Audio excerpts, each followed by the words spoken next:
Eh, perdón. Quiero de todas maneras aclarar que yo soy cirujano, yo no soy ortodoncista, y los colegas que hacen ortodoncia y los especialistas en ortodoncia me refieren pacientes para colocarle botones de ortodoncia y el alambre respectivo para que continúen el tratamiento con su doctor o con su doctora, ¿no? Es decir, como le digo siempre al paciente, para planificar un caso de ortodoncia, sea cual fuese el tipo de maloclusión, perdón, el arquitecto de todo ese trabajo, ese tratamiento es el ortodoncista, ¿no?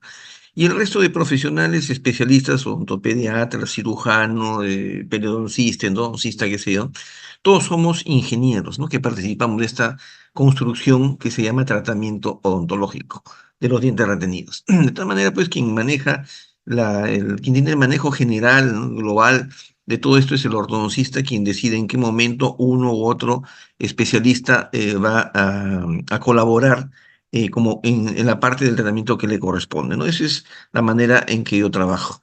De tal manera, pues, que cuando concluyo el tratamiento de la extracción o el tratamiento de la tracción ortodóntica, el paciente es devuelto a su dentista, a su ortodoncista, a su doctor o doctora, para que continúe con el tratamiento respectivo.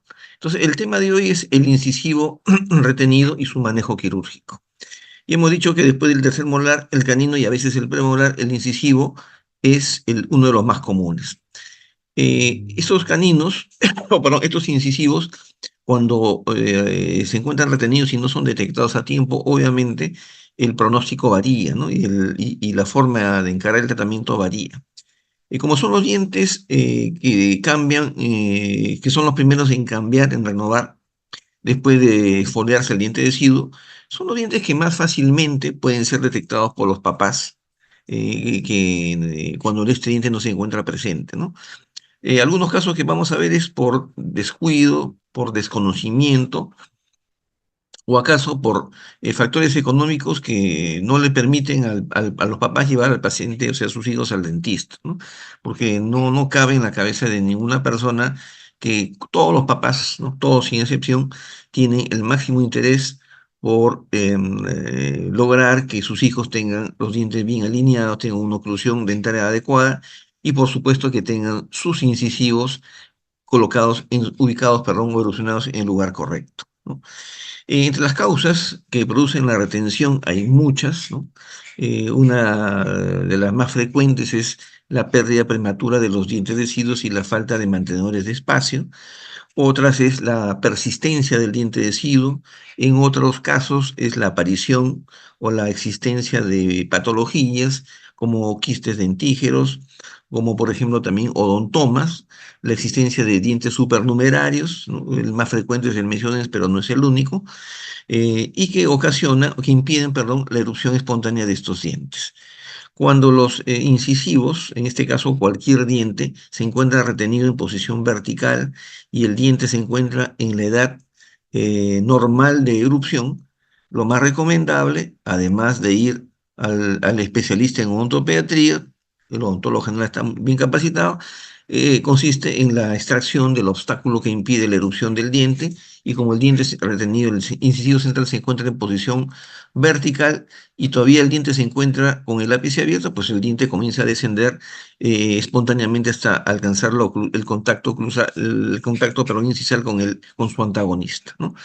Pero en otros casos, cuando el incisivo retenido en este caso, o ya no está en posición correcta, o ya se pasó el tiempo normal de erupción, pues entonces ahí es donde ya el ortodoncista o quien practica la especialidad o hace tratamientos de ortodoncia puede indicar la extracción del diente supernumerario o hacer un tratamiento quirúrgico como intervención para evitar que el diente quede retenido en una posición diferente.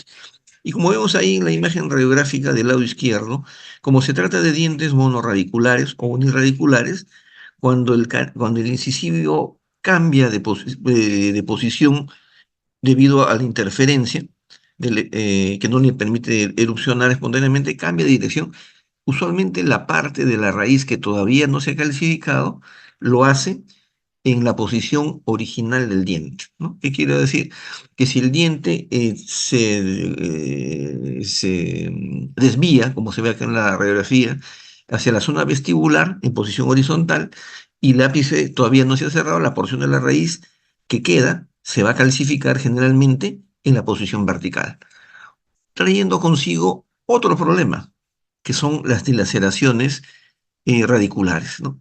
Y estas dilaceraciones radiculares suelen ser, en algunos casos, indicaciones para la extracción del diente, porque el ortodoncista obviamente no va a poder hacer la tracción ortodóntica del diente, ¿no? No lo va a poder hacer porque hay un gancho retentivo. Y si ya este incisivo, o este paciente con el incisivo ya con el ápice cerrado llega con este grado de dilaceración, hace más dificultosa la extracción dental. Entonces, estos elementos que estamos conversando el día de hoy son importantes como tema de diagnóstico principalmente, porque nos va a permitir hacer el tratamiento quirúrgico correcto. Y ahora en estos tiempos ya no usamos, ya no se estila pues hacer el tratamiento o iniciar un tratamiento quirúrgico solo con radiografías periapicales o ni siquiera con radiografías panorámicas, ¿no? Sino que es indispensable, ojo lo que estoy diciendo, no es necesario, es indispensable indicar una tomografía computarizada, ¿no? Y en estos tiempos es normal que el papá, la mamá acepte fácilmente tomarse una tomografía y está hecho muy accesible. Yo recuerdo hacia inicios de este siglo, es decir, estoy hablando del 2000, hasta el 2004, 2005 inclusive, los papás eran renuentes todavía a aceptar que se le tomara a su hijo una tomografía, ¿no? Lo veían como algo distante, la tomografía no era tan económica, ¿no? Que digamos, y no era considerada pues por los papás como un elemento que un dentista de práctica general le pudiera indicar, ¿no? Como que lo asociaban a la indicación o al tratamiento de un especialista. Pero en estos tiempos ya es común indicar una tomografía a cualquier paciente, siempre que lo requiera, por supuesto. Y en el caso de los caninos retenidos y en el caso de los incisivos retenidos, y los premolares también, yo les sugiero siempre trabajar siempre, sí o sí, con una tomografía computarizada como diagnóstico. Quizá el tercer molar es una particularidad porque no es un diente estratégico desde el punto de vista estético, ¿no? Y quizá ahí en la mayoría de casos, la posición del diente retenido no es lo más importante, sino su cercanía al conducto dental inferior, que es otro tema diferente. Entonces ahí podemos optar todavía realizar tratamientos quirúrgicos solo con la panorámica, pero ya a estos tiempos yo la verdad que prefiero indicar una tomografía computarizada, ¿no? Porque el tema es, el incisivo central no está solamente en que se encuentre retenido, sino que además hay que identificar cuál es la causa por la cual el diente está retenido. Si nosotros realizamos un tratamiento quirúrgico, hacemos una cirugía para extraer un incisivo central y no hemos determinado cuál es la razón, cuál es la causa que ha producido ¿cómo se llama? La retención, pueden darse casos que he visto en más de una oportunidad en el cual hacen el abordaje y se encuentran con un quiste dentígeno. Entonces, el dentista en ese momento pues tiene que tratar de resolver el problema, pero ha habido pues un error o ha habido un diagnóstico inadecuado, ¿no? Para poder justificar la cirugía que finalmente la hacemos en niños pequeños, ¿no? Porque es raro que venga un paciente joven, adolescente o adulto, ¿no? Incluso con un incisivo central retenido. Hay, ¿no? El día de hoy, por ejemplo, vino un paciente de 20, 21 años que tenía un odontoma y un incisivo central retenido. De pronto, pues había descuido de parte de los papás, ¿no? Falta de conocimiento, falta de buscar la oportunidad, ¿no? De ir al dentista. Pero ya a los 21 años ya no hay nada que hacer con ese incisivo retenido. Pero no es usual que una persona, que un papá, espere que su hijo cumpla 20 años, ¿no? Para poder llevarlo al dentista para que le haga un tratamiento de ortodoncia. Es evidente, pues, que ha habido un tema de dilatación en el inicio del tratamiento, ¿no? A veces también es el tema económico.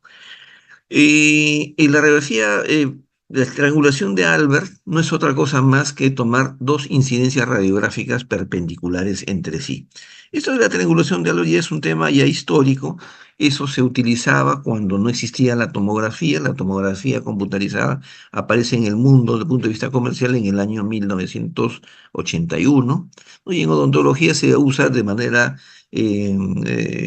continua a partir de la segunda mitad de la década de los años 80, ¿no? O sea, estamos hablando de hace 40 años, ¿no? Esto que estoy hablando no es nuevo. Entonces, cuando no había la tomografía computarizada, utilizamos dos incidencias perpendiculares, por ejemplo, una frontal y una lateral, y veíamos más o menos cuál era la ubicación del cuerpo extraño, porque esta técnica ha sido desarrollada o ha sido utilizada para localizar cuerpos extraños en la época en que solo se hacía radiología convencional. Después ya pasó al desuso y en algunos casos yo lo he utilizado todavía cuando el paciente viene con un diente retenido en la línea media, ¿no? Un canino en la línea media, un incisivo en la línea media, y comparo la posición del incisivo retenido en la panorámica y en la cefalométrica, y a veces nos permite identificar si el diente retenido está más hacia vestibular o hacia lingual, ¿no? Pero eso es bien relativo. Por eso que yo no confío de ninguna manera en la telecomunicación de Alert, pero lo pongo ahí como tema de todas maneras de referencia, ¿no?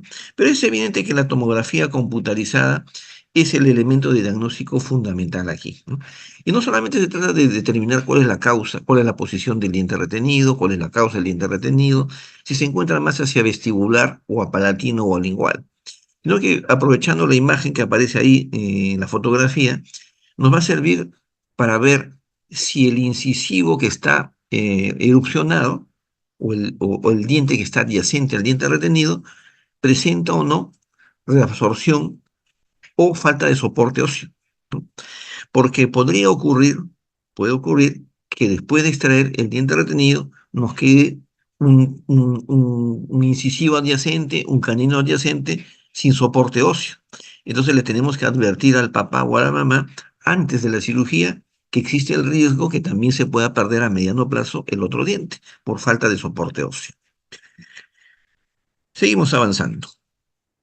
Entonces ya no es posible hacer cirugía de incisivos retenidos solo con la radiografía convencional, ¿no? Quienes tenemos un poco más de años, ¿no? En algunos años más en la profesión, sabemos que hubo una época en la cual utilizamos, tengo muchos casos de esos con radiografía solamente, y podría engañarme a mí mismo y decir, pero mire, si yo he hecho estas cirugías sin tomografía, ¿por qué necesito de la tomografía? Y es que uno tiene que evolucionar en el tiempo, uno tiene que cambiar en su manera de pensar, ¿no? Yo no puedo pensar de que si hace 30 años lo hacía sin radiografía, o perdón, sin tomografía, ahora está bien que lo siga haciendo, ya no, pero yo tengo el elemento necesario y está en mis manos, y por qué no lo voy a utilizar para beneficio del paciente, ¿no? Por eso es que creo, ¿no? Estoy convencido que de no tomar una tomografía, volumétrica se le llama la tomografía con BIM, ¿no? Si no uso tomografía computarizada, no va a ser buena la cirugía o lo que voy a plantear al paciente, ¿no? Ya no es posible entrar en una cirugía y en el campo, en la cancha, como se dice, determinar la conducta quirúrgica a seguir, ¿no? Hay casos puntuales en los que sí es necesario porque es un borderline, pero en términos generales no debería suceder eso. Otra cosa importante también, y lo vimos en el último video, los que entraron un poco antes, ¿no? Mostré un caso de un incisivo inferior retenido en la mandíbula que estaba más cerca del lado lingual, y ahora lo vamos a ver en la diapositiva más adelante, y que había sido retenido por dos dientes supernumerarios en la parte vestibular, ¿no? Y después de hacer la cirugía, de extraer el diente retenido y los supernumerarios, quedó pues una tremenda cavidad, un tremendo lecho quirúrgico. Entonces ya no es un tema de discusión que en qué casos debemos o no colocar hueso y membrana, ¿no? Nosotros debemos de colocar hueso y membrana en todos los casos. Solo que el paciente, eh, le planteamos a los papás esta necesidad, pero es el paciente o el papá o los papás en este caso quienes van a decidir si complementamos la cirugía de extracción con también algún tipo de relleno óseo. Para nosotros como profesionales sabemos que es indispensable, pero tenemos que plantearle al paciente, porque en muchos casos el paciente es renuente a invertir un poco más en que le pongan hueso y le pongan membrana. Pero en el caso del incisivo en particular es un tema sensible, porque ahora los pacientes están más informados que antes y ya ven no solamente la cirugía como el final de la película, sino el inicio, es como una parte de una gran película en la cual ellos en pocos años después van a tener que colocar el reemplazo para ese diente y que la mejor opción va a ser seguramente un implante dental. Y para colocar un implante dental, ¿qué necesitamos? Hueso alveolar. Entonces, si nosotros no cuidamos el hueso alveolar o no lo reconstruimos ahora, lo vamos a poder hacer después, pero va a ser más complicado, va a ser más, menos probabilidades de éxito y sobre todo va a ser más caro para el paciente, ¿no? Y más doloroso porque va a tener que hacer una cirugía mayor.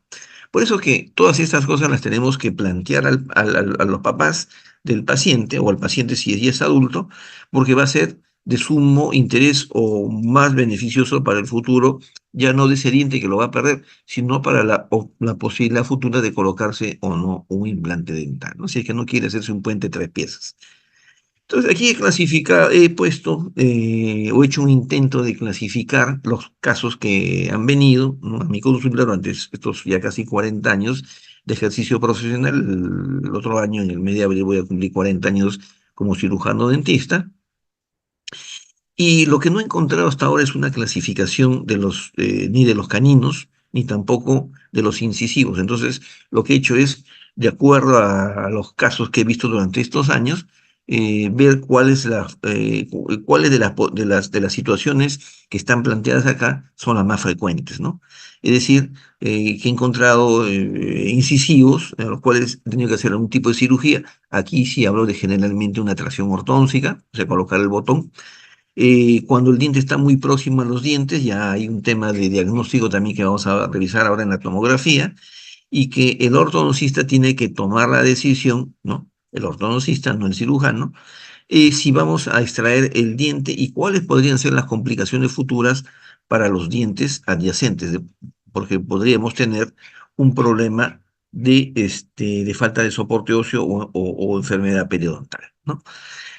También vamos a ver posiciones poco frecuentes, ¿no? Ahí lo que vemos es un canino con un botón, pero el incisivo estaba muy por arriba y muy por distal, ¿no? No tenía mucho soporte hueso en muchos casos. Vamos a ver también situaciones en las cuales es muy frecuente que la causa de la retención del incisivo sea la presencia de dientes supernumerarios, ¿no? Llámese dientes supernumerarios per se, es decir, o el mesiodens, o dentículos múltiples, que lo conocemos con el nombre de odontoma, ¿no? Que puede ser simple, compuesto o complejo. También vamos a ver dientes dismórficos, o sea, con una morfología, o sea, es decir, una anatomía sumamente diferente, rara, extraña, ¿no? No solamente es curiosa, ¿no? Rara como curiosa, sino que también es rara porque nos va a dificultar mucho el abordaje quirúrgico. En primer lugar, vamos a ver algunos casos de posición vertical de los incisivos, ¿no? En este caso vemos un paciente de aproximadamente, tendría pues unos 8 años aproximadamente, y el incisivo central derecho, la pieza 1.1, no erupcionaba, ¿no? Entonces, obviamente, el familiar, ¿no? El papá, la mamá llevan al paciente al odontólogo, y este le indica una periapical y radiografía periapical, y le indica también una panorámica, ¿no? Doctor, disculpa, no se ve en la...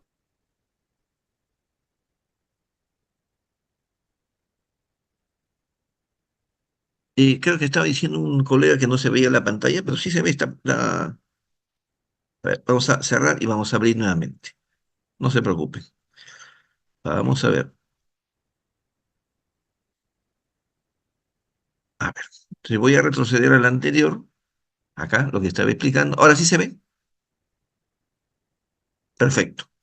Entonces decía que vamos a ver, de acuerdo a esta clasificación, este intento de clasificación, algunos casos clínicos relacionados con los dientes retenidos, con los incisivos centrales retenidos, ¿no? Vamos a ver algunos casos de de retención en posición vertical, como este niño de aproximadamente 7 8 años, ¿no? Que no tenía el incisivo, la pieza 1.1 erupcionada, ¿no? Entonces, el colega le indica una panorámica y una periapical y comprueba que existe persistencia del incisivo central y el incisivo lateral, es decir, la 1.1 y la 1.2, y además la presencia de un par de dientes supernumerarios que no permiten la erupción espontánea del diente, ¿no? Entonces, en este caso es el central el que se está abordando, se está eliminando, se está extrayendo el diente supernumerario y lo que se espera a los 7 años, el diente está en posición vertical, está dentro de su tiempo normal de erupción, se espera pues que el incisivo, ¿no? El incisivo erupcione de manera espontánea. En otros casos, ¿no? Hay que colocar un botón, ¿no? En este caso, un caso antiguo, le coloco un bracket, pero todo se soluciona colocando botones. Está la extracción de los dientes deciduos y también los dientes supernumerarios, ¿no? Este es otro caso también que tiene ya algunos años. Ahí vemos un incisivo central en posición, diría una posición diagonal, ¿no? Casi transversa. Esa es la imagen clínica. Este caso ha sido resuelto sin tomografía en aquel entonces. Y vemos que en este caso vamos a colocar anestesia al nervio nasopalatino por vía nasal, ¿no? ¿Por qué colocamos anestesia al nervio nasopalatino por vía nasal? Porque voy a retroceder la anterior, la raíz, el ápice del incisivo retenido se encuentra en una posición demasiado elevada, demasiado alta, muy cercana al piso de la nariz. Y en ese punto, el nervio nasopalatino, que en realidad son dos, uno derecho y uno izquierdo, vienen a ambos lados, de atrás hacia adelante, hacia ambos lados del tabique nasal. Y luego al llegar a la zona anterior, más o menos a la altura transversal del canino, ambos conductos descienden hacia abajo y hacia adelante y hacia la línea media y se juntan para salir en un solo conducto por el paladar, ¿no? Y forman una Y, ¿no? Una Y conocida radiográficamente con el nombre de la I de Ennis, ¿no? La famosa I de Ennis. Entonces, cuando el diente retenido, en este caso, se encuentra muy cerca a la porción, a la zona nasal, nuestra manipulación o la manipulación durante la cirugía puede producir dolor en el paciente por la cercanía de la parte de la porción del nervio nasopalatino derecho e izquierdo que está todavía en un trayecto nasal. Como nosotros aplicamos la anestesia aquí en el paladar y no colocamos la anestesia arriba, entonces el paciente en medio de la cirugía va a sentir dolor. Y va a decir, doctor, me duele. ¿Hay dolor? Evidentemente le duele. ¿Qué hacemos? Usualmente le aplicamos más anestesia vestibular, pero no estamos anestesiando la porción alta del naso palatino, estamos anestesiando el suborbitario o el dentario anterior. Entonces el paciente sigue con dolor. Por eso es importante aprovechar este caso, esta diapositiva, para hacer recordar que cuando hagamos alguna cirugía, cualquier cirugía, en este caso extracción de un incisivo central retenido, tengamos la precaución de aplicar anestesia al nervio nasopalatino por vía nasal. Como a nivel del piso de la nariz tenemos al nervio nasopalatino derecho e izquierdo, por eso es que durante la anestesia, la colocación de la anestesia, tenemos que aplicar anestesia o penetrar la punta de la aguja en los dos lados de la fosa nasal, ¿no? Simplemente atravesar, sentir que atravesamos la piel, que es bastante gruesa, y aplicar un cuarto o la mitad de cartucho, tanto en el lado derecho como en el lado izquierdo. Y acuérdense de mí, ni el paciente ni cuenta se va a dar de la cirugía que hemos practicado. Eso lo utilizo frecuentemente cuando coloco implantes cerca de la nariz, así que no es ninguna novedad, no es una técnica nueva tampoco, es una técnica bastante antigua, pero es muy útil, ¿no? Es sumamente útil. Y en el lado derecho vemos un colajo sumamente amplio, ¿no? Una incisión tipo Neumann para exponer la prominencia que corresponde a la presencia del diente retenido. Hacemos un poco de osteotomía para descubrir la corona, como le digo siempre a mis alumnos en posgrado. Lo que hay que hacer es poder desgastar el hueso a nivel de la corona para primero comprobar cuál es el eje axial de la corona y por tanto cuál es el eje axial de la raíz. Porque tengo que abrir, ¿no? Tengo que exponer la corona para poder buscar el punto de palanca cuando haga la extracción dental. Acá en el lado izquierdo vemos al diente que no tiene mucho grado de dilaceración, pero sí algo, parece que estuviera estirándose haciendo ejercicios, ¿no? En este otro caso, ¿no? Realizado una incisión tipo Wasmund, se llama, esa incisión Wasmund, es una incisión trapezoidal. ¿Cuál es la diferencia con la incisión de Newman? Que en la incisión de Newman el trazo vertical lo llevamos hasta el sulcus gingival, ¿no? Hasta el cuello anatómico del diente. Y comenzamos a despegar la encía desde abajo, ¿no? Lo que hacemos en esos casos es dejar como secuela una retracción gingival. Entonces, si queremos evitar la retracción gingival, siempre y cuando el diente retenido esté muy alto, es recomendable hacer este tipo de incisión tipo WASP, ¿no? Para que después de concluida la cirugía, como vemos en la fotografía del lado derecho, el colgajo quede suturado sobre o repose sobre hueso sano, ¿no? Ese es muy importante. Y la incisión horizontal debe seguir la forma de la línea mucogingival. Esto va a impedir o va a evitar que se retraiga la encía a nivel del cuello. O sea, no vamos a dañar de ninguna manera ni la encía papilar, ni la encía adherida, ni tampoco la encía, eh, la encía adherida, ¿no? ¿Ven? Ahí está la sutura. Esto tenemos que hacerlo con una sutura mínimo 4 ceros o 5 ceros para que el cierre de la herida sea mucho, mucho más estético. Y al lado derecho está el diente extraído, ¿no? En este otro caso, el caso de Carlos, ¿no? Vemos la ausencia de un incisivo central debido a la, miren, a la persistencia de la raíz del incisivo deciduo. Probablemente por caries, la corona del incisivo deciduo se fracturó. Nadie sospechó que el diente estaba ahí, simplemente el diente, el permanente no bajaba, ¿no? No descendía. Por eso es que en este caso han indicado la extracción del diente retenido, porque el paciente ya es adulto casi, ¿no? Es un jovencito, ¿no? Es un joven, ¿no? Vemos los dientes desgastados, no es tan joven. Hacemos también una incisión tipo Wasmund. No es que haya estado, me ha quedado, me haya distraído durante la cirugía y la incisión me ha salido como la carretera central. Así es el trazo de una incisión tipo Wasmund, siguiendo la línea mucogingival, ¿no? Y después de hacer la extracción, después de hacer la cirugía, suturamos y colocamos el colgajo en su sitio.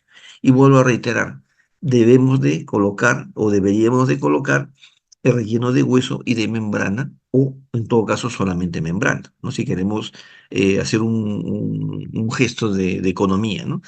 Porque si no, lo único que va a ocurrir, lo que va a ocurrir es que únicamente la encía, el tejido fibroso, se va a invaginar en la cavidad y jamás se va a formar hueso, ¿no? Eso es muy importante. No se olviden, hay que recomendar al paciente la colocación de sustitutos óseos y de membrana. En este caso se ha usado un material muy bueno de la empresa Sobiol, es una empresa alemana que tiene una fábrica muy importante en España, llega a veces al Perú. Esta es una de las presentaciones del Duotec, ¿no? Viene en un blister, de tal manera que abrimos uno de los espacios del blister y no contaminamos el resto, ¿no? Porque uno de los problemas es que cuando compramos un frasco un poco grande y lo abrimos ya no podemos guardarlo para ningún otro paciente, ¿no? Esto es para uso personal de un paciente.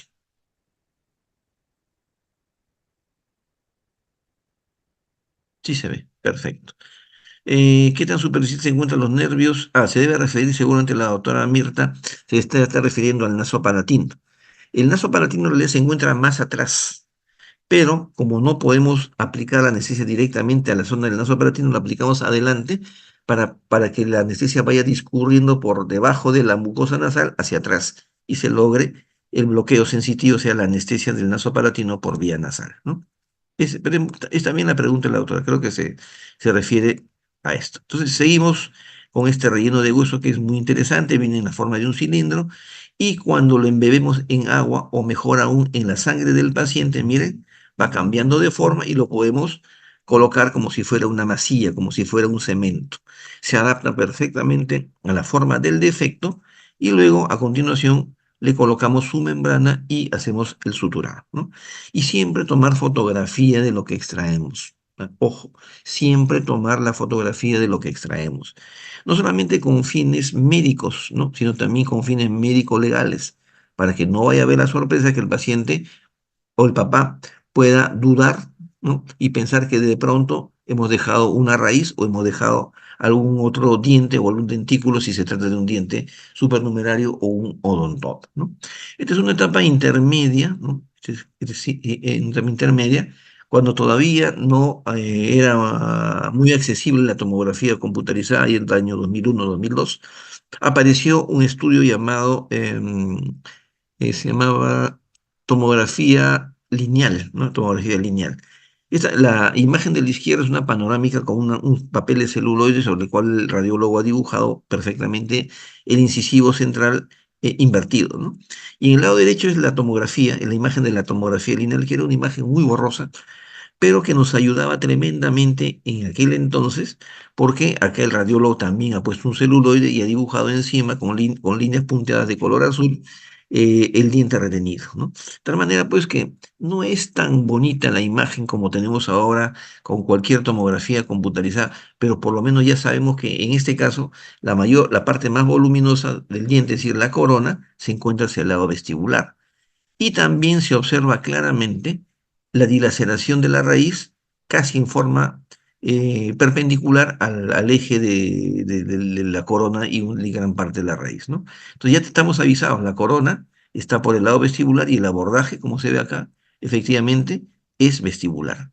Una vez que hacemos la extracción, acá está, limamos los bordes de la cavidad y ya le hemos ofrecido al paciente o al papá colocar relleno de hueso y membrana, o caso contrario, lo suturamos, pero ya sabemos cuál va a ser el destino de esa cavidad, ¿no? No se va a rellenar con hueso. Este es un paciente adulto que viene con un incisivo central, ¿no? En posición transversal, y vemos que la raíz no se nota claramente porque da a entender la imagen que hay una dilaceración casi perpendicular de la raíz con respecto a la corona, ¿no? Entonces ya estamos avisados de esa característica. Al lado izquierdo es el corte que he hecho en la radiografía cefalométrica, o sea, la lateral de cráneo. Le he cortado para mostrar que la corona del incisivo retenido se encuentra vestibular. He comparado la imagen lateral con la imagen eh, ortogonal, o sea, frontal, que es la periapical. Es decir, estoy utilizando el principio de la triangulación de Albert, ¿no? Que mencionaba al principio. Ya no la usamos, ya no la uso porque ahora le pido una tomografía, ¿no? ¿Qué pasa cuando el incisivo se encuentra muy cerca de otros dientes adyacentes? Si tomamos una periapical, si tomamos una panorámica, de repente no vamos a maliciar el riesgo potencial que existe que después de extraer el diente retenido, nos quede la raíz del diente adyacente sin soporte óseo. Y esto va a ser muy grave porque puede poner en riesgo la estabilidad y la permanencia de los dientes permanentes, ¿no? O hay casos que vamos a ver más adelante en el cual hago la extracción y simplemente el diente, en este caso, por ejemplo, sería la pieza 1.1, comprobamos que no tiene raíz, que se había reabsorbido casi completamente. Pero como hay superposición del diente retenido sobre la raíz, ¿no? Daba la impresión de que la raíz estaba seguramente hacia palatina. Y cuando sacamos el diente, no encontramos raíz. Sorpresa, porque no habíamos tomado una tomografía. ¿Y qué le decimos al papá? El papá no va a pensar, ¿no? Ha sido doctor, menos mal que se ha dado cuenta. ¿Cuándo se ha dado cuenta? Después de extraer el diente.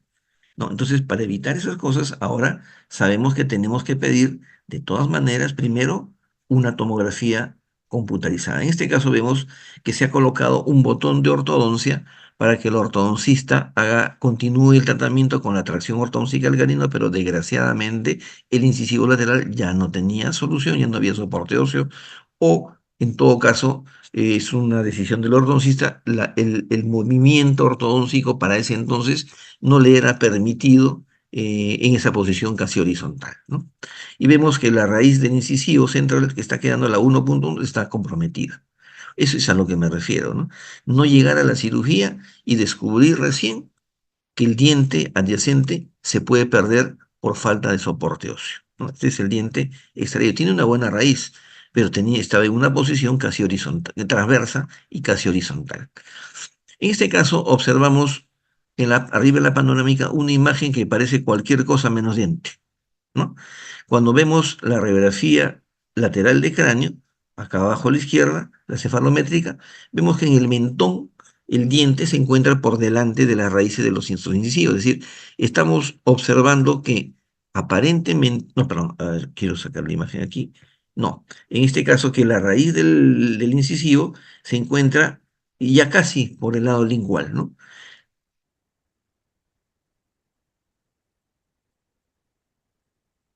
Me da mucho gusto que haya una gran cantidad de colegas presentes. La periapical no nos ayuda mucho, ¿no? Hacemos un abordaje vestibular porque la raíz está justo en la mitad, casi en el ápice de los incisivos inferiores, ¿no? Hacemos un colajo bastante grande, un Newman, y luego extraemos el diente retenido, cuyo ápice todavía no había completado su desarrollo radicular. Ahí está, la cavidad que está quedando, y el diente que para ser extraído con menos osteotomía tuvo que ser fracturado, seccionado, perdón, en dos partes, ¿no? Y que es una técnica bastante común cuando queremos evitar hacer una osteotomía demasiado grande. Este es otro caso, este es otro paciente donde vemos la panorámica y observamos que hay un incisivo inferior que está retenido y tiene un agrandamiento del espacio pericoronal, ¿no? No puedo afirmar que sea un quiste dentígeno a menos que después de la extracción envíe la muestra a patología, ¿no? Y eso es algo que no tenemos costumbre a veces los odontólogos, ¿no? A veces nos limitamos a extraer. Yo he tenido varios casos en los cuales el paciente venía con una radiografía anterior con un quiste más o menos grande y me decía, ya lo han operado a mi hijo o a mi esposo o a quien sea, ¿no? Y lo han operado hace tal tiempo, 6 meses, un año, qué sé yo. Bueno, ¿y cuál es el tema? ¿No? El tema es que existe una cavidad que no sé si es quiste o es tumor. Bueno, señor, señora, ¿y cuál fue el resultado de patología? ¿Patología? ¿Qué es patología? ¿No? Es decir, extraemos patologías y no las enviamos al patólogo para que haga su trabajo, ¿no? Y eso es también algo importante que tenemos que recalcar. Cuando veamos que es evidente una patología, enviemos la muestra a que el patólogo clínico haga su diagnóstico microscópico. Porque yo no sé si esto es un quiste o es un tumor. Hay fibromas odontogénicos que tienen este aspecto. Hay quistes dentígenos que tienen este aspecto. Son pocos, pero hay también queratoquistes que tienen este aspecto, ¿no? Por eso es que no podemos, ameloblastoma es un poco raro adelante, ¿no? Pero todas esas cosas pueden ser. Pero, ¿cuál fue el resultado de patología? Tenemos que incluirlo en el, ¿cómo se llama? En el presupuesto para el paciente, ¿no? Porque el patólogo también es un profesional y él cobra por su trabajo, eso es lo correcto. Queda una cavidad, en este caso más o menos grande. Igualmente, la corona del canino, del incisivo, perdón, estaba por debajo de esta cresta ósea, esta cresta alveolar. Si yo retiro todo el hueso de la zona vestibular, va a quedar un tremendo defecto que va a terminar afectando a los incisivos adyacentes. Por eso es que se ha hecho una odontosección en la zona cervical del diente para precisamente conservar ese volumen de hueso, ¿no? Para evitar un daño mayor en la cresta ósea. En el caso de Camila, ¿no? Observamos arriba que hay una retención de dos caninos y abajo, ¿no? En la parte inferior, hay un canino retenido y también hay un incisivo retenido. La decisión de extraerlos o la decisión de colocarle un botón para la tracción ortodóntica, vuelvo a repetir, para quienes recién han ingresado, personalmente creo yo que el arquitecto de este trabajo o de este tratamiento es el ortodoncista. Por tanto, el ortodoncista me tiene que indicar a mí, como cirujano, qué es lo que tengo que hacer, ¿no? A veces el paciente me dice, doctor, yo sé que usted tiene experiencia, ¿qué opina usted? Yo no opino nada, yo no sé nada. ¿Por qué? Porque no soy yo la persona que tiene que indicar uno u otro tratamiento, es su ortodoncista. Si el ortodoncista me dice, sácalo, yo lo saco, ya veré cómo lo sacaré. Si el ortodoncista me dice, hay que colocar un botón y está en una posición recontra difícil, mala suerte, para eso me manda el paciente. Yo tengo que cumplir con las órdenes o las indicaciones del ortodoncista. Cosa es que ya durante la cirugía, ¿no? Encuentre que el diente no tiene soporte óseo y le digo, llamo por teléfono, le digo, no, no, yo no lo hago yo, no le digo a mi secretaria o mi asistente dental, comunícame con su doctor, hazle una telellamada, ¿no? Y que mire cómo está el diente, ¿qué hago? Entonces me dirá, pues consérvalo, mira, va a haber problemas, se me va a luxar el diente, sácalo. Decisiones que ahora ya podemos hacer fácilmente, ¿no? Cuando vivíamos la época del WhatsApp, perdón, de la época del correo electrónico, no podíamos hacer eso. Y cuando ni siquiera existía celular, menos. Entonces ahí el cirujano sí tenía que tomar la decisión. Pero en estos tiempos ya eso ya no es, ya no es necesario, ¿no? Vemos la cirugía, un collajo amplio. ¿Por qué le he hecho una incisión de Wilma? Porque existe poca distancia entre el borde incisal del diente retenido y la cresta ósea. Entonces, el riesgo, ¿no? El riesgo que después de terminada la cirugía el colgajo quede muy cerca a la cavidad es muy grande. Y si el colgajo lo suturo encima del hueco, tengan la plena seguridad que ese colgajo se va a necrosar y se va a abrir la herida y se va a contaminar. Y si le han puesto hueso, llegaron a convencer, a explicarle a los papás que hay que colocarle hueso y membrana y el presupuesto se incrementó, ¿qué, qué le vamos a decir cuando la herida se abra, todo se contamine y tengamos que hacer de nuevo una segunda intervención para retirar todo? Mm, Es un mal día para el consultorio, ¿no? Entonces, esas cosas tenemos que planificarlas justo antes de hacer cualquier tipo de cirugía. Y en este caso está la indicación seguramente para colocar un botón, ¿no? No, en este caso no se le ha puesto botón, solamente se ha dejado que el diente erupcione y que le hagan el espacio posterior, ¿no? Eso ya es decisión del ortodoncista. Este es otro paciente, este es Luis, ¿no? Me olvidé de colocar la radiografía, ¿no? Hay un incisivo central retenido que ha sido también extraído, ¿no? Acá está el diente extraído y el capuchón pericoronario.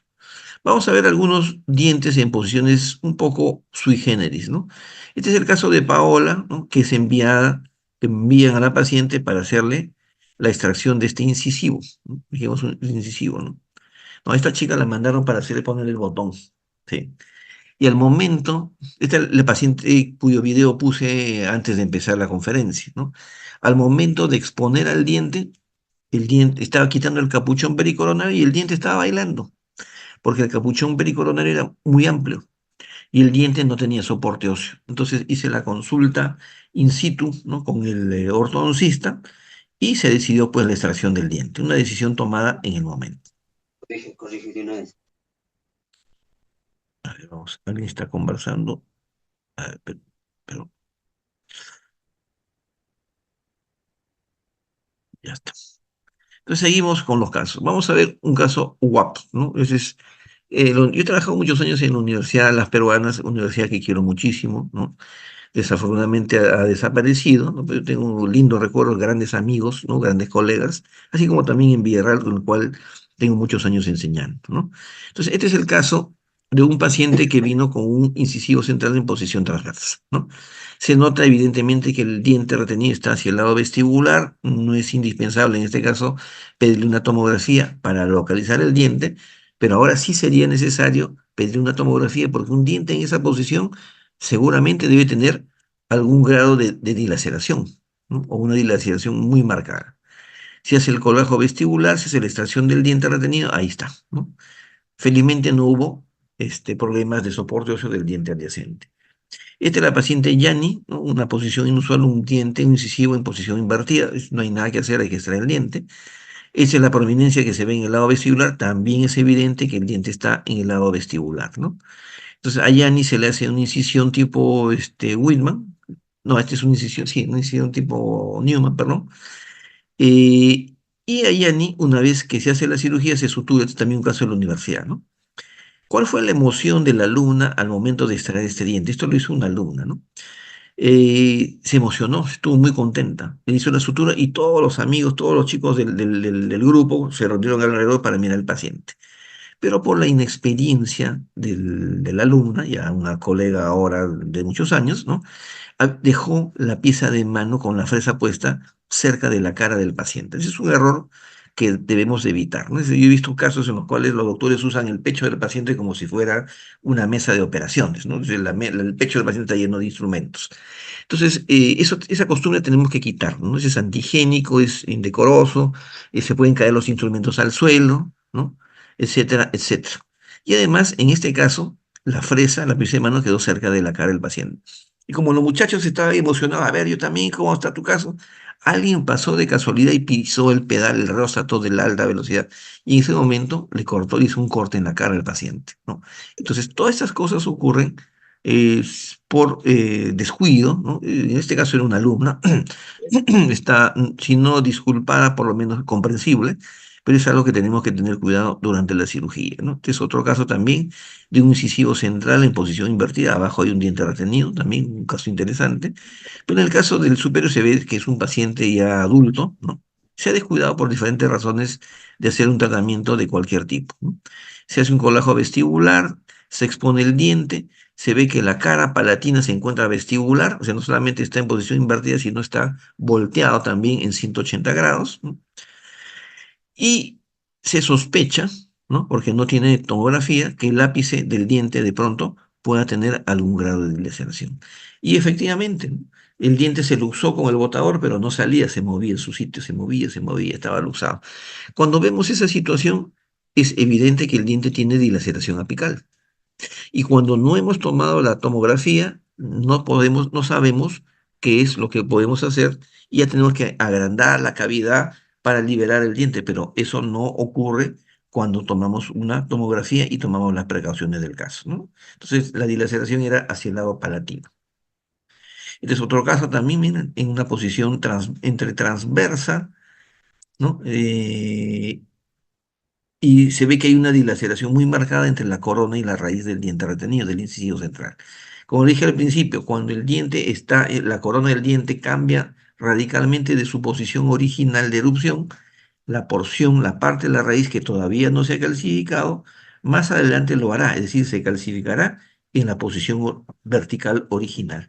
Y es donde ocurren estas grandes dilaceraciones. Esta es la radiografía cefalométrica donde se ve que el central tiene una forma distinta, es un dismorfismo, se dice, ¿no? Un dismorfismo dental, en el cual el diente está en posición transversal y además la cara palatina se encuentra hacia arriba y la cara vestibular hacia abajo. Además, hay una dilaceración marcada de la raíz con respecto a la corona, ¿no? Este es el diente extraído, miren la curvatura que tiene, y esto, en este caso se utilizó, retrocedo la imagen, hemos utilizado la triangulación de Albert, ¿no? Según la triangulación de Albert, se ve que la corona, el borde incisal del incisivo retenido se encuentra hacia el lado vestibular. También tenemos casos en los cuales el diente retenido está asociado con un supernumerario. El más común, lógicamente, a este nivel es el mesiodens, ¿no? Que puede ser único o puede ser doble. Lo más común es que sea único, ¿no? Es un paciente de corta edad, observamos que el diente está en posición invertida, es muy poco lo que puede hacer el ortodoncista aquí, ¿no? Y nos envían el paciente a Giovanni, en este caso se llama el paciente, para extraerle ese diente retenido, ¿no? Esta es la panorámica, perdón, esta es la tomografía, la vista panorámica, pero de la tomografía. Y en el lado derecho vemos el canino, esta es la nomenclatura antigua, la pieza 1, no, esta es la actual, la 1.3, antes era la 6 y la 11, ¿no? Luego la pieza 1.3, que es el canino, y por detrás está la pieza 1.2, el incisivo lateral, que es el diente que vamos a manejar en este caso. Ya la tomografía es otra cosa, nos muestra también un diente supernumerario, un mesiodens hacia el lado palatino, que es el que le ha impedido poder erupcionar en su momento, ¿no? Este es el incisivo central, obviamente el incisivo se va por la posición que se encuentra, no es posible que le hagan un tratamiento ortóntico. Y acá está el incisivo extraído y además también el diente, el mesiodens supernumerario, ¿no? Este es el caso de Ariana, la sonrisa es rara porque le falta un diente, ¿no? Y la falta de erupción se debe a un diente, un pequeño diente supernumerario que ha impedido que el diente erupcionara en su momento. Además también tiene falta de espacio y apiñamiento y el canino ya se está reteniendo, pero ese es otro tema, ¿no? La tomografía nos muestra en corte coronal de frente, justo donde se cruzan las coordenadas, el diente supernumerario, pequeñísimo, insignificante. Y aquí en el lado derecho el corte es sagital, o sea, de perfil, donde se comprueba efectivamente que en el centro de las coordenadas está el diente supernumerario, ¿no? La raíz es larga, la posición es adecuada, quizá ya se pasó el momento para que el diente erupcione espontáneamente, pero la ortodoncia puede hacer muchas cosas, ¿sí? Efectivamente, ahí está el botón colocado en la cara vestibular del central y también colocado en la cara vestibular del canino, ¿no? Para que el ortodoncista haga su trabajo. ¿Cómo lo hará? Ya ese no es mi tema es la parte quirúrgica.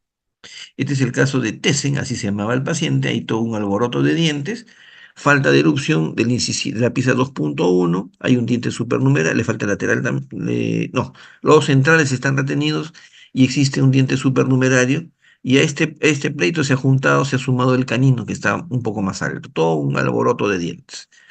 Este es el caso de Karina, ¿no? Karina tiene la panorámica en donde se ven dos dientes supernumerarios pequeños que en la derecha se ve que ya han sido extraídos, ¿no? Y los dientes dismórficos, ¿no? Yo le doy el nombre dismórficos porque es lo que corresponde, son dientes de una forma diferente, ¿no? Una forma distinta a la normal. Como este, por ejemplo, ¿no? Que parece, tiene una angulación de la corona respecto al cuello y el cuello otra angulación diferente al resto de la raíz, ¿no? Este es el momento al derecho en el cual estamos haciendo la luxación del incisivo. Este es el caso de Rosita, también otro incisivo en posición invertida. Aquí ya no hay nada que hacer, ¿no? Otro, no hay raíz, sí hay raíz. Lo que pasa es que la raíz está dilacerada hacia el otro lado, por eso que en la panorámica no se observa correctamente, ¿no? Esta es la radiografía cefalométrica, triangulación de Albert. Vemos que el borde incisal y gran parte de la corona se encuentran por el lado vestibular con respecto a las raíces de los dientes. Por tanto, nuestro abordaje es vestibular, ¿no? Sin embargo, como no tiene tomografía, no sabemos exactamente cuál es la forma del diente y no vamos a saber la forma exacta del diente sino hasta después de haberla extraído. Miren qué cosa tan hermosa, ¿no? Hermosa es ahora, pero lo que demoró extraer este diente, porque el diente se movía, estaba bailando, estaba completamente luxado, pero no salía. ¿Por qué? Por tremendo grado de dilaceración de la raíz con respecto a la corona. Entonces, para evitar estas sorpresas, ¿no? Uno sale feliz después de la extracción, ¿no? Uf, hice una extracción, ni se imaginan, con una raíz de esta forma, pero te complicaste por gusto, porque en estos tiempos, si hubieras tomado la tomografía, hubieras tenido más elementos de diagnóstico.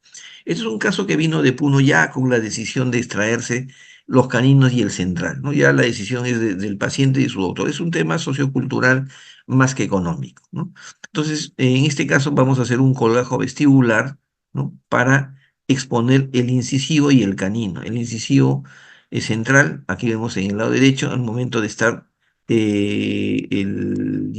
este es este es el canino derecho, ya se extrajo el central, este es el otro diente, este es el canino del lado izquierdo, que lo estamos cortando una sección a nivel del cuello, para extraer primero la corona y después la raíz, y ahí está el canino derecho y el canino izquierdo, ¿no? Y en el lado derecho vemos la tremenda dilaceración de la raíz del incisivo.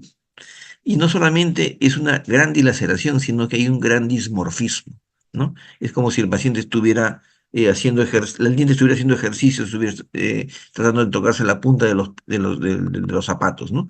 En esa posición está. Ese grave dismorfismo es debido a la gran dilaceración producida por la falta de erupción espontánea tiempo atrás.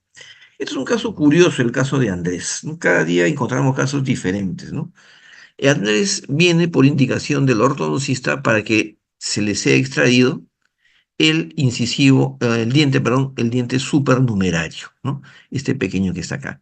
Y aparentemente hay un diente supernumerario en la cúspide, perdón, en el borde incisal del incisivo de la pieza 2.1, el incisivo retenido, ¿no? Eso es lo que se ve en la panorámica. Abajo está la tomografía, donde aparentemente, ¿no? Se ve que no se trata de un diente supernumerario, no son dos, es solamente uno. El otro, al parecer, es una cúspide supernumeraria del incisivo central. Vamos a comprobarlo en la vista sagital. Y acá está.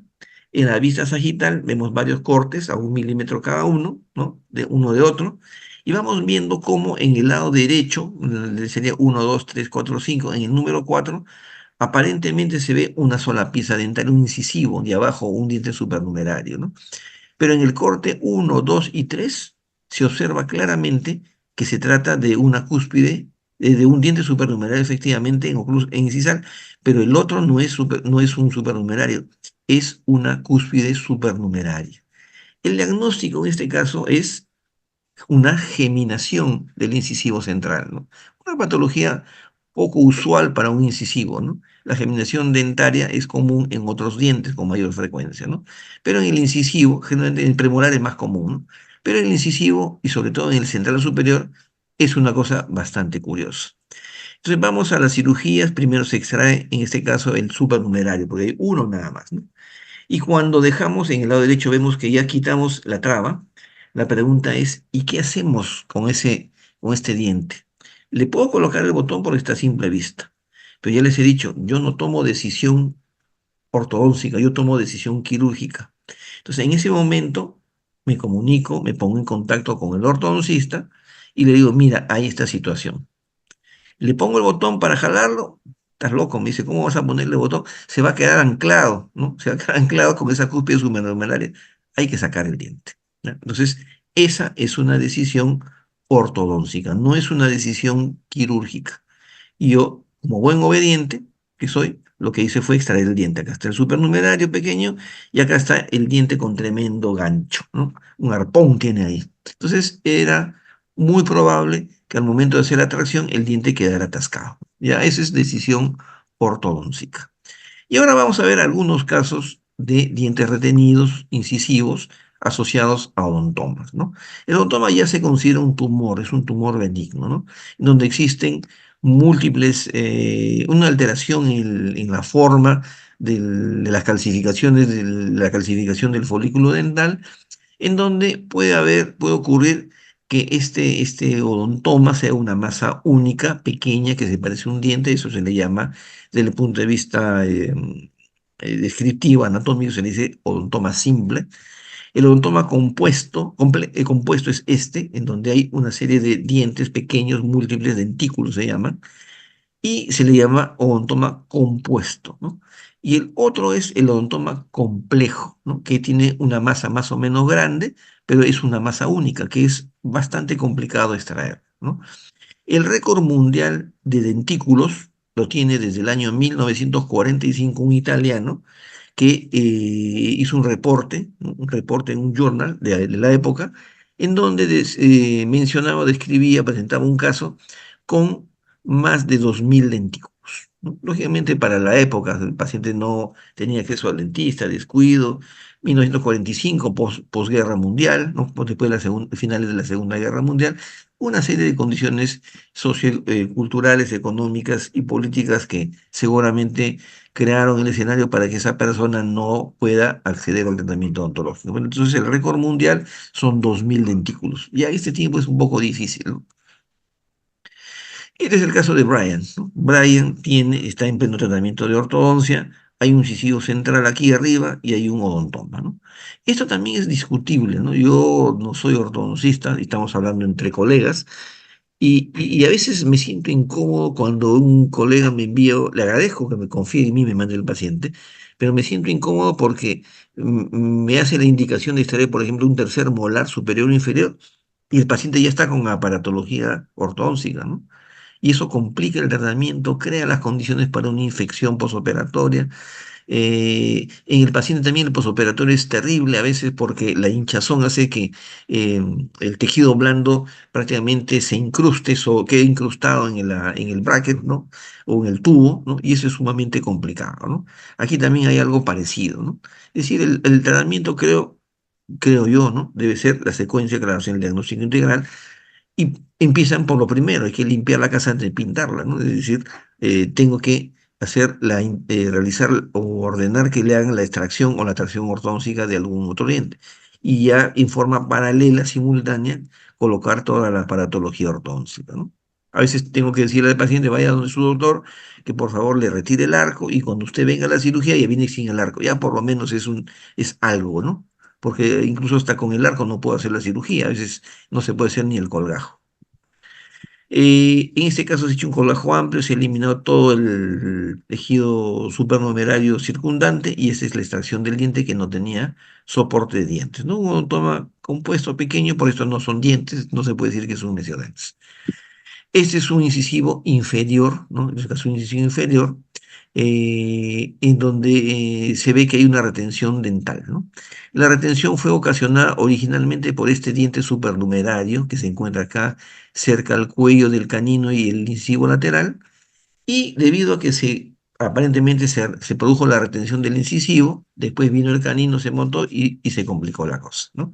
El tema es que envían al pacientito para extraerle este odontoma, que resultó ser un odontoma complejo con una cantidad inmensa de dentículos. No me acuerdo ni cuántos eran, pero eran una infinidad, ¿no? Eran 60, 70 aproximadamente, pero pequeñísimos, ¿no? ¿Ven?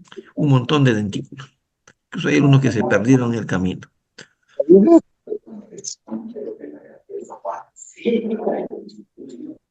Listo. A ver si se olvida los colegas y dejan prendida dejan prendido el audio. Seguimos entonces el caso de NN, porque lo he guardado el caso, pero me olvidé de anotar, registrar el nombre del paciente. Entonces, en ese paciente NN se levantó un colgajo, se expone el incisivo y se extrae, ¿no? En este caso, el paciente sí aceptó que se le colocara hueso y membrana. Acá se le está colocando un sustituto óseo conocido con el nombre de fosfato triticálcico beta, el nombre comercial RTR. Este material viene en una jeringa, ¿no? En el extremo viene una especie de coladera, ¿no? Que permite que la jeringa absorba el agua para que el material se mezcle. Este material, que es hidroxiapatita beta, tiene una sustancia que se llama aglomerante, ¿no? Sigue el principio del andamiaje. Y este material, este componente, permite que en este caso el material, después de algunos minutos, se endurezca, ¿no? Se le puede dar forma y se endurezca. Eso no quiere decir que no requiera de membrana, se debe colocar además también una membrana, ¿no? Entonces, estos son los dientes extraídos y aquí se ve el odontoma compuesto, ¿no? Compuesto porque se puede partir en pedacitos, se puede dividir en pedacitos. Esta no es la boca de Drácula, ¿no? Este es un caso de odontoma compuesto, muchos dentículos que han impedido la erupción del incisivo lateral en este caso, ¿no? Esa es la foto clínica, un caso interesante, novedoso, raro, ¿no? Curioso, ¿no? Un caso curioso en realidad. Múltiples dentículos. Se levantó un colajo y hay que hacer osteotomía precisamente para extraer los incisivos, el incisivo, perdón, ¿no? Primero los dentículos del odontoma y también el incisivo, ¿no? Este es el odontoma separado en partes para la foto. Este es el caso de Samuel, también tiene un odontoma, ¿no? Esto no es un mesiones, es un odontoma. Y el odontoma tiene pedazos, perdón, disculpe la palabra, tiene dentículos múltiples que se separan, ¿no? Esa es una buena noticia porque esto permite extraer más fácilmente el odontoma, ¿no? Porque cuando es una sola masa, es una magma se le llama, es un odontoma complejo, la extracción es mucho más traumática y el forado, el agujero que queda en el lecho quirúrgico es muy grande. El diente está en posición horizontal transversa, ¿no? Y el ortodoncista lo envía para la extracción del diente retenido, así como también el odontoma que no tenía, es un odontoma compuesto que no tenía muchos dentículos, pero que de todas maneras se tuvo que extraer, ¿no? La incisión ha sido también tipo Wasp.